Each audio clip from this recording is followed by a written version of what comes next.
Bonjour à tous les amis, j'espère que vous allez bien. On se retrouve aujourd'hui pour une facecam sur un sujet que plusieurs personnes m'ont demandé, à savoir mes séries préférées. Alors, vous savez que moi je suis un beau consommateur de séries télé, même si là depuis un an j'ai un petit peu de mal avec le boulot que j'ai, tout ça, de suivre assidûment mes séries et tout. Je suis seulement en train de terminer Outlander qui est sorti il y a un an. C'est pour dire à quel point je suis en retard. Mais vous me demandez régulièrement dans les vlogs, tu peux me conseiller des séries, tu peux me dire ce que t'aimes, etc. Alors bon, il faut savoir quand même que aimer une série c'est purement subjectif, c'est vraiment propre à chacun. Moi il y a des séries que vous allez me dire qui sont super alors que j'ai pas terminé, je vous en ai listé, ou d'autres séries au contraire que j'ai kiffé, vous allez me dire ah non moi j'aime pas trop ce genre de série, tu vois. Donc je vous ai fait une petite liste là, rapidos, des 10 séries que je kiffe le plus, qu'elles soient terminées ou pas, et un top aussi des séries que j'ai commencé, que je n'ai jamais terminé. Je vous en donnerai les raisons. Alors, il faut savoir que moi je suis quelqu'un de très diversifié, j'aime bien un peu tout type de série, je suis pas rattaché à que de la science-fiction, que de l'horreur, que du comique, etc. Donc je regarde un petit peu de tout, je pense que je suis bon public, et j'aime bien aussi tout ce qui est série pour les nanas, tu vois, enfin pour les nanas. Série un peu à l'eau de rose, romantique et tout ça, j'aime bien aussi. Bref, on va commencer du coup le top des 10 séries que j'ai le plus aimé de ma vie. Alors j'en ai mis 12, j'ai pas réussi à en enlever certaines, je suis désolé, et je suis sûr que j'aurais pu en mettre d'autres, mais il faut vraiment que je me limite au maximum dans les séries que je regarde. Alors nous avons le top du top, la première série c'est Breaking Bad. Breaking Bad, moi j'ai commencé, il y avait déjà 3 saisons qui étaient sorties, j'en ai entendu parler, on m'a dit ouais c'est incroyable et tout ça, et c'est vrai que Breaking Bad j'ai vraiment adoré, l'ambiance, la réal, les acteurs, le jeu et tout ça, je trouve que vraiment, c'est le panier quoi, c'est le top du top. L'histoire aussi avec Walter White et tout ça est super prenante. Et je trouve qu'on a eu le droit à une conclusion qui était extrêmement belle. Alors la fin de Breaking Bad a laissé beaucoup de questions en suspension. Est-ce que Walter White est mort?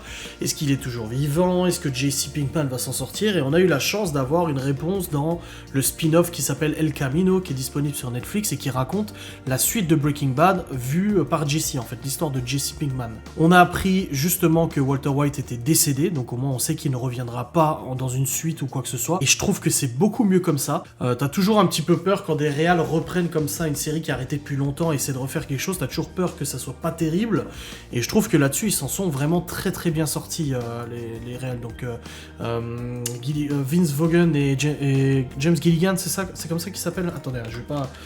Gilligan... je veux pas me tromper dans la prononciation, hein, je suis désolé par la réal qui était à la réal, du coup. Je trouve pas. C'est James Gilligan, je crois, et Vince Vaughn, il me semble. Peter Gould et Vince Gilligan. Je sais pas pourquoi j'étais Vaughn, je sais pas. J'ai confondu avec l'acteur, à mon avis.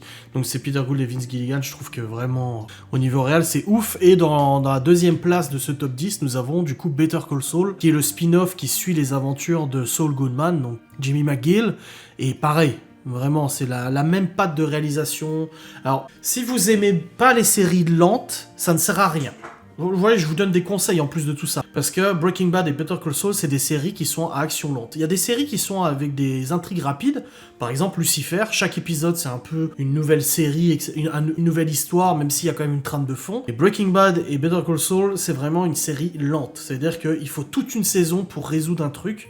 Donc ça laisse place à des épisodes très longs, avec beaucoup de communication, beaucoup de dialogue, et ça plaît pas forcément à tout le monde. Donc voilà pour les 2 premières places de mon top 12 du coup des séries. Nous avons ensuite Game of Thrones. J'ai mis beaucoup de temps à me mettre à regarder Game of Thrones parce que j'ai entendu beaucoup de bien et beaucoup de mal. J'ai commencé, il y avait déjà quelques saisons qui étaient sorties, 2 ou 3 je crois aussi, et on m'avait dit tu mets du temps à t'y mettre, mais une fois que tu es dedans, c'est bien. Pareil, c'est des intrigues qui sont longues, c'est des épisodes qui sont assez lents. Il faut toute une saison pour résoudre un problème, tu vois. Donc moi je pensais que j'allais m'ennuyer au début, mais en fait j'ai tout de suite été capté par les personnages, par l'histoire, et puis bon, on ne peut pas nier que Game of Thrones, en tout cas les 2 dernières saisons, a été une réelle claque visuelle en termes de série télévisée. Aucune série télévisée n'a égalé cette qualité de prod et de réalisation. C'est un truc de... Les effets spéciaux, les combats et tout ça, c'est vraiment un truc de malade. Et l'histoire aussi, je trouve qu'elle a été bien amenée. Après, pour la fin de Game of Thrones, ça a été très clivant. Beaucoup de gens ont aimé, beaucoup de gens ont détesté. Moi, je trouve que quand tu portes sur ton dos un truc aussi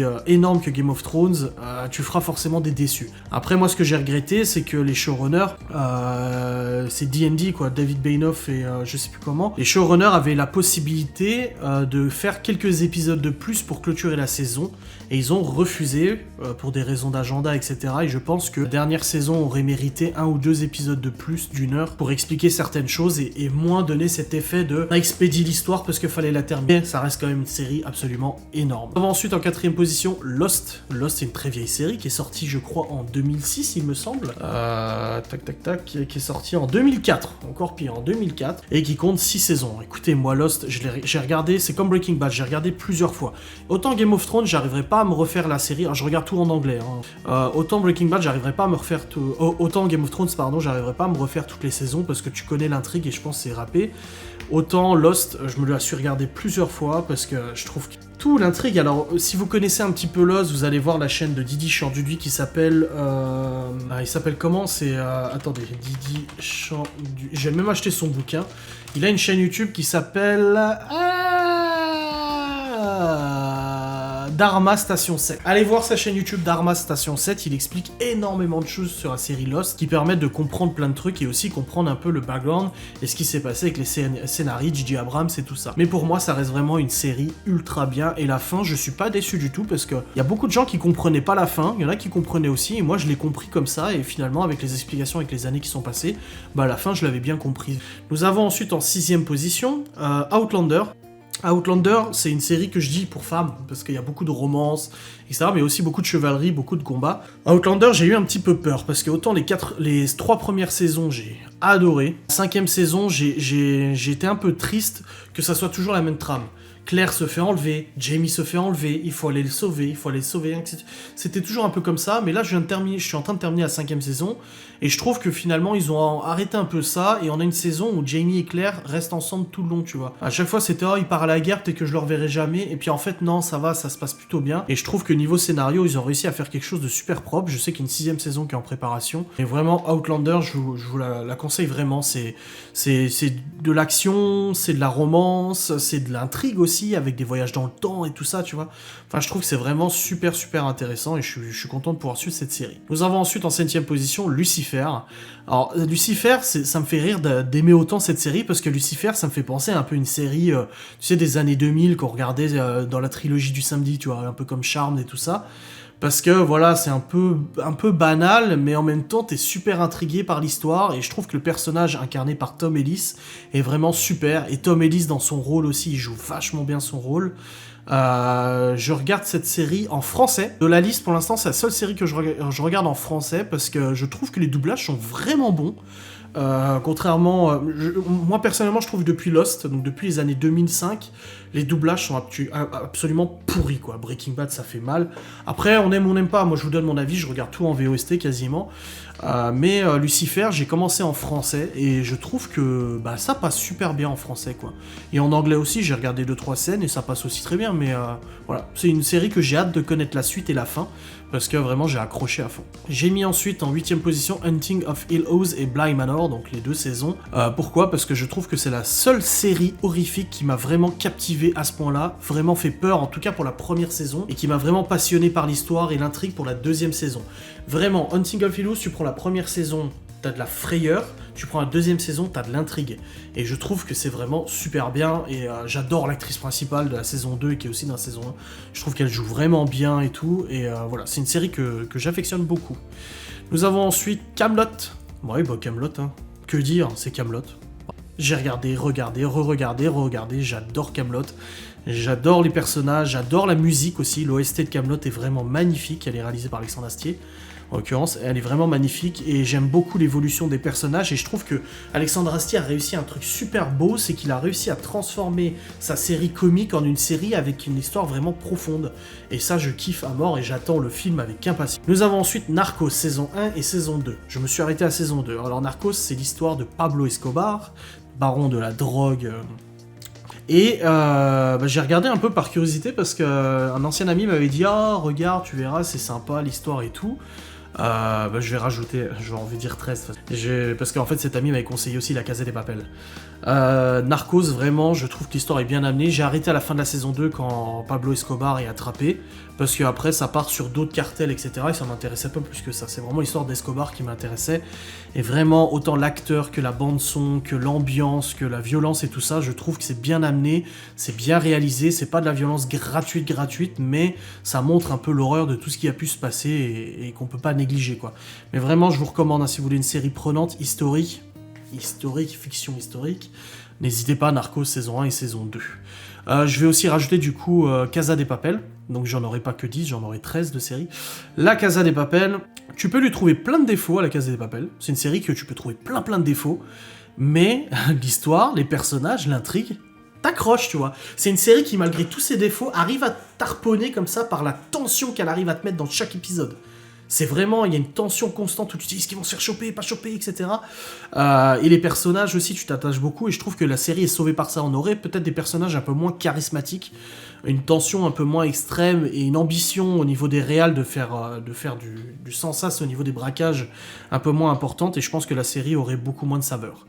Nous avons ensuite Stranger Things. Stranger Things, c'est pas la série que je me dis, oh, j'ai hâte qu'elle ressorte. Je sais que ça va ressortir. C'est une série qui est vraiment propre dans les années 80 et j'aime beaucoup ce côté un peu upside down, le monde de l'autre côté et tout ça. J'aime bien tout ce qui est un peu apocalyptique et tout, comme Tchernobyl et tout. Et je trouve que Stranger Things, c'est un vent frais et une belle intrigue. Après, je sais pas où ça va nous amener. On verra. Moi, s'il y a bien quelque chose que je déteste dans les séries télé, c'est quand le méchant, il dure 5 saisons. Typiquement, la série Heroes. J'ai beaucoup aimé l'intrigue, j'ai beaucoup aimé les premières saisons, mais après, quand putain, Sylar, un coup il est gentil, un coup il est méchant, un coup il est gentil, un coup il est méchant, et puis ils vont le choper, et puis ils vont pas le choper, et puis en fait il était gentil, il s'est transformé en un autre. Oh là là, j'ai trouvé c'était un bordel, genre c'est bon, tu fais un méchant, tu le fais crever, tu mets un autre antagoniste la saison suivante, c'est bon, y a pas de problème quoi, tu vois. Mais non, je trouvais que ça s'éternisait, et j'ai peur que Stranger Things ça fasse la même chose. J'attends de voir. Nous avons ensuite You. Le personnage, l'intrigue, la folie du personnage, la folie des autres personnages, saison 3 qui arrive l'année prochaine, qui est en cours de tournage, You c'est pareil, c'est une série qui te tient en haleine, et tu te demandes ce qui va encore se passer, quoi. Tu te dis, mais le mec, dans sa tête, ça tourne pas rond, et ce qui va se poser, et le pire, c'est que c'est un antagoniste, le mec c'est un tueur et tout ça, mais t'arrives quand même à t'accrocher au personnage, tu vois. T'arrives à t'accrocher à lui et te dire, waouh, j'espère qu'il va pas lui arriver quelque chose, alors que le mec c'est une pourriture. Et je trouve ça un peu fou, quoi. J'ai parlé des fins, Lucifer c'est pas fini, Outlander c'est pas fini, Camelot, y a un film qui arrive, Narcos c'est d'autres saisons, je vous ai dit, Stranger Things c'est pas fini, et nous avons aussi Handmaid's Tale, donc la Servante écarlate. J'ai hâte d'avoir la fin, c'est une série qui est très difficile à voir, parce qu'il y a des scènes qui sont très dures, pour la condition de la femme, etc. C'est assez difficile à voir.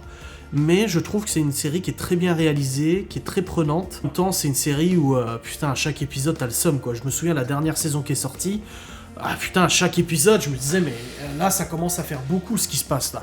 Je me disais, c'est quand qu'on va avoir un peu d'espoir, tu vois. Autant le personnage en a pas, parce qu'il est dans sa condition, autant le spectateur, putain, épisode 1, paf, épisode 2, paf, épisode 3, paf, et tu te dis... Putain, c'est quand que ça va s'arrêter cette mésaventure, quoi. T'as limite envie qu'il se passe un happy ending, quoi, qu'il y ait quelque chose de bien qui se passe. Mais bon, c'est la série qui est comme ça, donc j'attends la suite. Nous passons ensuite sur le top des séries que j'ai arrêtées, et je vais vous en donner les raisons. Premièrement, Riverdale. J'ai arrêté à la 3e ou 4e saison, je sais plus à combien on est, parce que Riverdale, j'ai beaucoup aimé. Je trouvais les personnages sympas, etc. Mais il y a eu le coup de Gold King, là, le roi gargouille, de Hiram Lodge, qui revient, qui repart, qui revient, un peu toujours les mêmes antagonistes qui restent et qui repartent, c'est un peu chiant. Il y a eu la secte aussi et tout ça, et j'ai arrêté après la secte, parce que j'ai commencé à regarder avec cette intrigue Jughead est mort, machin et tout, et je trouvais que ça devenait un peu n'importe quoi, incohérent et n'importe quoi. Bon après, Riverdale fait partie aussi du même univers que Sabrina l'apprentie sorcière, que j'ai pas mis dans mon top, même si c'est une série que j'aime bien. Mais je sais pas, j'ai trouvé que Riverdale commençait vraiment à partir dans tous les sens, n'importe quoi, même les personnages, ça devient ridicule en fait. Donc j'ai laissé tomber Riverdale. Ensuite nous avons Dark, saison 1, j'ai pas regardé, j'ai arrêté parce que j'ai kiffé la saison 1. Il y a eu tellement de temps entre la saison 1 et la saison 2 que j'ai pas regardé, j'ai lâché l'affaire, mais il faudrait que je m'y remette, mais c'est vrai que j'ai pas recommencé parce qu'il y avait peut-être d'autres offres de séries qui m'ont plus intéressé. Nous avons ensuite Westworld, quelle bonne idée, quelle série prenante Westworld, oh la vache. J'ai adoré la saison 1 de Westworld.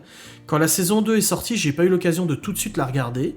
Et quand j'ai regardé les critiques, et les reviews sur internet et tout ça, de par exemple Captain Popcorn, j'ai entendu que c'était une saison 2 très compliquée à comprendre. Très compliquée à comprendre, très compliquée à restituer, qu'il fallait regarder les épisodes plusieurs fois pour comprendre et tout.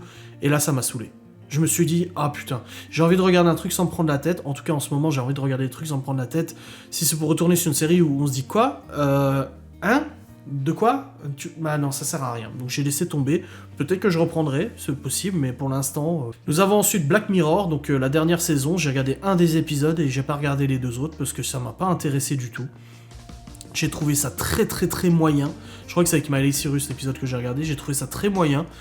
Comparé aux autres saisons, on avait vraiment des épisodes avec comment on appelle, des dystopies, c'est ça, des mondes imaginaires, dystopies. Récits de fiction qui décrit un monde utopique sombre. Voilà, c'est des dystopies, c'est ça, et je sais pas, ces derniers épisodes, j'ai pas accroché, j'ai arrêté en plein milieu du deuxième, et j'ai pas regardé le troisième.